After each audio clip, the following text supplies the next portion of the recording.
Good morning, Wildcats, and welcome to the last week in February. We are going to be finishing up our language arts ILEARN practice on theme and main idea. The good news is you have already done all of the reading and the writing bulk, so now we are ready to go back and look at our answers. Today you will need 1, your ILEARN packet that we have been using this month. Your advisory teacher should have it for you. 2, a pen or pencil. I know that looks like a crayon, but pen or pencil is what you need. And optional if you have a highlighter or if your teacher is amazing and will let you borrow one, that could come in handy today as well. We're going to go back and look at our work. And it's not just in math class that we have to check our answers. Of course, in writing, we also have to look back and make sure that we've hit everything we need to and that we've done a great job. Think about sending a text message to a really important person. You always want to go back and make sure that you pick the right emoji and you pick the right word. You might even have a friend look over it. This is exactly the same thing writers do, and all of you are writers in some form or another.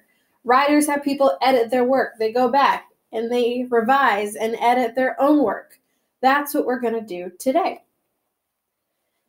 As you're going back, we're going to still be in that test environment mode. Our voices are off. Voice level 1. By 1, I mean 0. No passes are given during advisory, just like every other day. You are working independently. This is preparation for you and no one else. You will not be allowed to collaborate during ILEARN. Stay in your seat the whole time. There's no need for you to get up. Advisory is not that long. If there's an emergency or you need something, raise your hand so your teacher can come and help you. And finally, use the whole time and check your work, which is what we're going to talk about today. So how do we check our written responses? Of course, in math, we can go back through and add the numbers back up, do the math again, and check our answers. So how do we do that with our own writing? Step 1 is, did you answer all parts of the prompt? Sometimes there are multiple questions asked in one prompt, and I can almost guarantee that is going to be the case on ILEARN. So what you need to do is review the prompt. Go back to the question. Did you answer every part? Or, oh, you forgot the second or the third part. What is helpful, and I know you can't underline on ILEARN, but there is going to be a way for you to highlight digitally, highlight the parts that you have to answer. We do this with math word problems, like find the sum or our action words. Same thing with writing. What question are you being asked? What is the essential information? Go back in your writing and make sure you answered those highlighted and underlined parts. So maybe you go back and highlight those parts in your answer, like, yep, that's where I addressed what the theme is. And yes, this is where I address the text evidence. So right now, you will have 2 minutes to do that, to look back through the prompts, what you're being asked to write about, and think about, did you answer them? Did you answer them? Not only did you answer them, did you answer them thoroughly? So here's your 2 minutes, and make sure you're rereading. You might need to highlight and underline.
All right, teachers, if you find that your class needs more time, obviously do feel free to pause the video. Of course, you can fast forward to whatever best meets your students' needs. So we finished step 1, figuring out, did we address every part of the prompt? Now, step 2 is, did we utilize our constructed response formula? So you've got PEMDAS in math. In reading and writing, you have RACES, restate, answer, cite, explain, and summarize. Have you done all of those things? When you cited text evidence, did you put quotes around what you copied?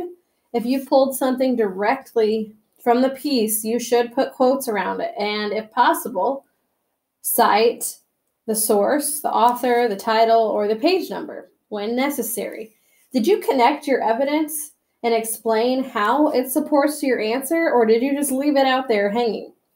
And did you summarize? Did you go back and say, this is essentially what I'm trying to say? Maybe you rephrase it in a different way.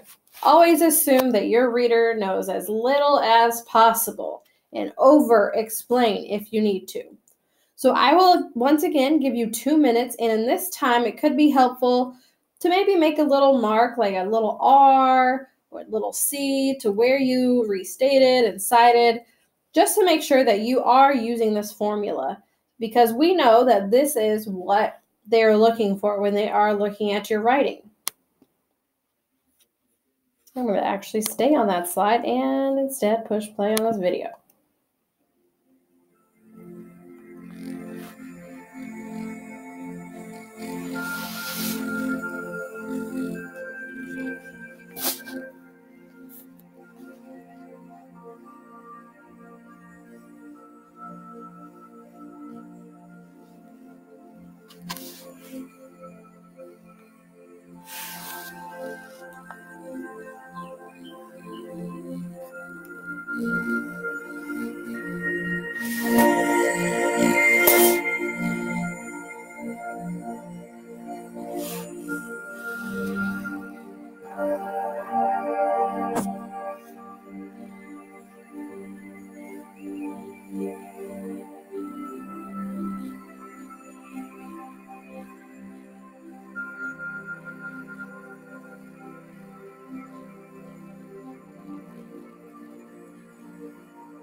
Okay, students, if you found that you missed some parts of this formula, the good news is ILEARN is all online on computers. So the nice thing about typing our answers is that we can always delete, we can go click between sentences and add, which we couldn't necessarily do with pencil and pen and paper. We had to erase the whole thing and start over again or cross it out.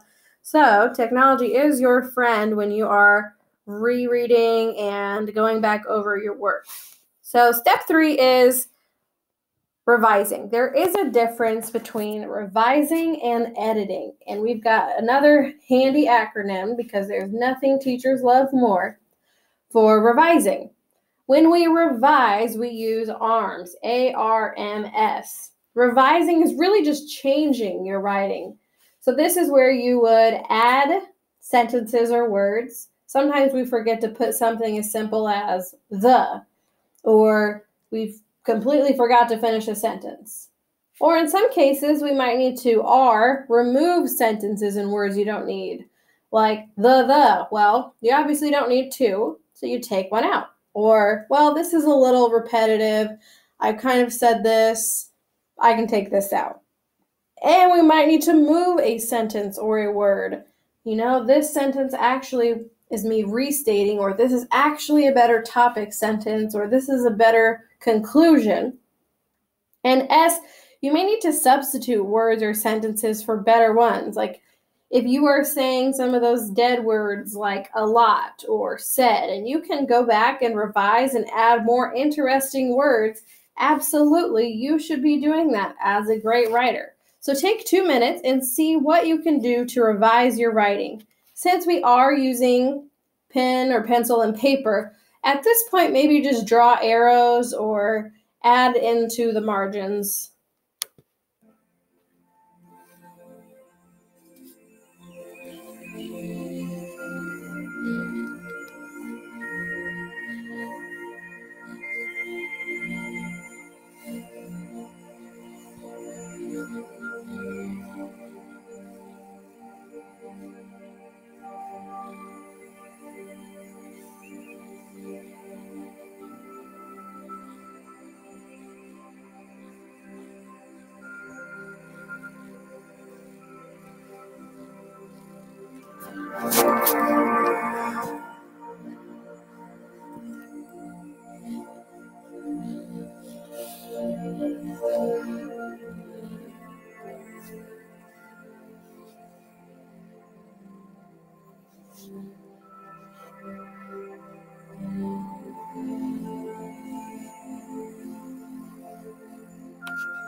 Great.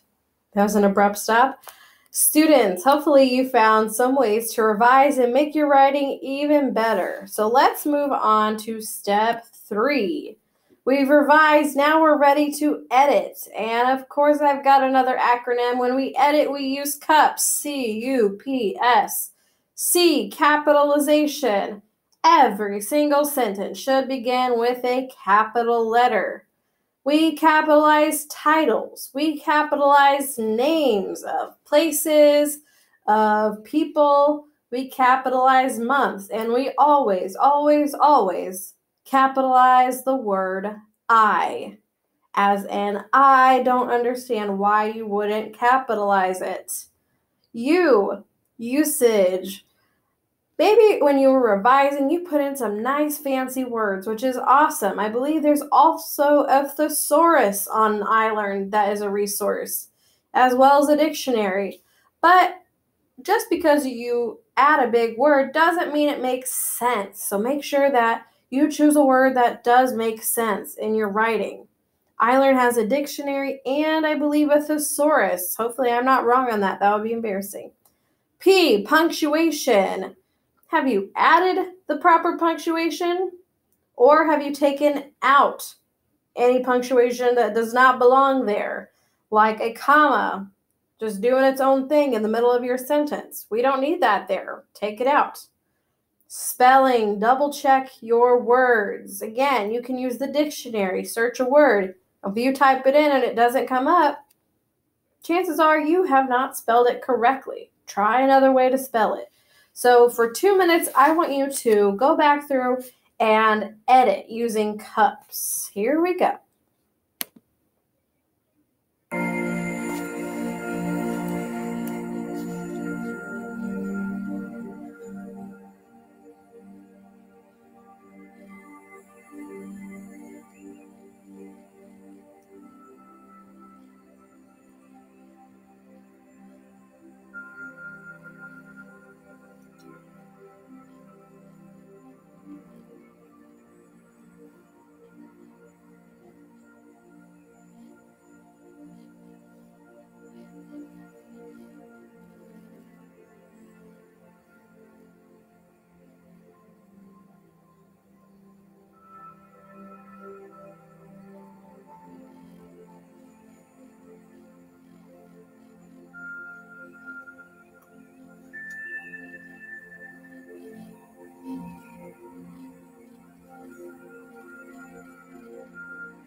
All right, great work editing, hopefully. Step 4. This is going to be the most useful and the most kind of out there way to check your writing. As I wrote, sometimes the only way we catch mistakes in our writing is to read it out loud. We are so stuck in our head with our writing that when we hear it, that's how we catch our mistakes. So how are you going to do this during ILEARN when you have to be silent? Don't worry, I have thought of this for you. One way you can do it is whisper. And I'm not talking how a lot of my students whisper, a stage whisper that can be heard across the room. I'm talking this is a voice only you can hear. Another great way is to keep that whisper, but put your hand over your mouth and whisper to yourself. Will you look crazy? Probably. Does it work? Yes. So for 2 minutes, let's practice. Pick a piece that you wrote and read it aloud to yourself, whispering. That means not even the person next to you should hear you.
I hope you had so much fun doing that and maybe even caught and corrected some of your mistakes, which is the purpose of it, not just to have fun.